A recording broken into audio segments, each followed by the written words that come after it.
Joseph Vijay அவர்கள் அவருடைய கட்சியின் சார்பாக தேர்தல் அறிக்கை வெளியிட்டாங்க.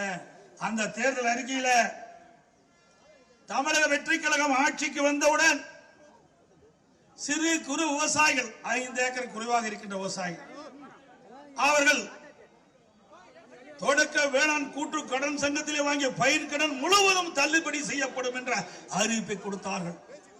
5 ஏக்கருக்கு மேல் நிலம் வைத்திருக்கின்ற விவசாயிகள் கூட்டுறவு சங்கத்திலே வாங்கிய பயிர் கடன் பாதி அளவு தள்ளுபடி செய்யப்படும் என்று சொன்னார், குறிப்பிட்டார்கள். கொடுக்கப்பட்ட வாக்குறுதியை நிறைவேற்ற வேண்டும் என்பதுதான் விவசாயிகளுடைய ஆர்ப்பாட்டத்துடைய நோக்கம். விவசாயிகளுடைய கோரிக்கையும் அதுதான்.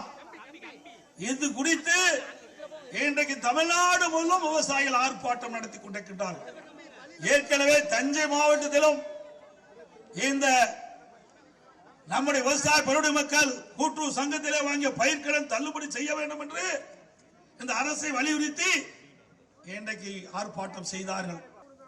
அதிமுக ஆட்சி இருக்கின்ற பொழுது அந்த 3 பேருக்குமே அந்த விவசாய கடன் தள்ளுபடி செஞ்சோம். ஆனா இந்த இந்த தமிழக வெற்றி கழக அரசாங்கம் அந்த குடும்பத்தில் 3 பேர் தொடக்க வேளாண் கூட்டுறவு சங்கத்தில் பயிர்க்கடன் பெற்றிருந்தா அதுல யார் குறைவாக கடன் பெற்றிருக்கார்களோ அவர்களுக்கு தான் கடனை தள்ளுபடி செஞ்சிருக்குது.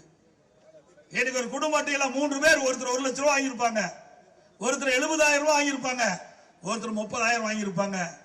ஆனா இதுல கணக்கிட்டு இந்த தமிழக வெற்றி கழக அரசாங்கம் அந்த 1 லட்சம் ரூபாய் கடன் வாங்கின விவசாய கடன் தள்ளுபடி இல்ல. அந்த குடும்பத்தில் அந்த 3 பேர்ல யார் குறைந்து கூட்டுறவு சங்கத்தில் பயிர் கடன் வாங்கினாங்களோ அவர்களுக்கு தான் தள்ளுபடி செஞ்சிருக்கிறார். இது எந்த விதத்தில் நியாயம்? அதிமுக ஆட்சி இருக்கின்ற பொழுது அந்த பாகுபாடு இல்ல. ஒரு குடும்பத்தில் 3 விவசாயிகள் இருந்தாலும் 3 விவசாயிகள் கூட்டுறவு சங்கத்தில் பயிர் கடன் பெற்றிருந்தால் அந்த 3 பேருக்கும் முழு கடன் தள்ளுபடி செய்யப்பட்டது. அனைத்து இந்திய அண்ணா திராவிட முன்னேற்ற கழகத்துடைய நிலைப்பாடு அது. ஆகவே நீங்க தொடக்க வேளாண் கூட்டுறவு சங்கத்தில் வாங்கிய பயிர்க்கடன் முழுவதும் தள்ளுபடி செய்ய முடியவில்லை என்றாலும் 2026 சட்டமன்ற தேர்தலின் போது விவசாயிகளுக்கு கொடுக்கப்பட்ட வாக்குறுதி சிறு குறு விவசாயிகளுக்கு கடன் பயிர்க்கடன் முழுவதும் தள்ளுபடி செய்யுங்க. 5 ஏக்கருக்கு மேல் கடன் பெற்ற விவசாயிகளுக்கு பாதியாவது அவர்கள் வாங்கிய கடன் இருந்து தள்ளுபடி செய்ய உங்களுடைய வாக்குறுதியாவது நிறைவேற்றித்தாங்க.